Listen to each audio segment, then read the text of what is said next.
Hörmətli izləyicilər, əgər siz də pensiyaların artmasını və pensiya yaşının azaldılmasını istəyirsinizsə, videonu bəyənib paylaşaraq dəstək ola bilərsiniz.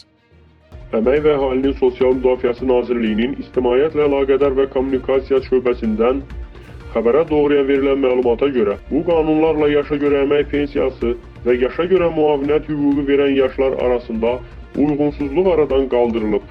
Hər iki sosial təminat növü üzrə hüquq yaranan yaş hədləri eyniləşdirilib.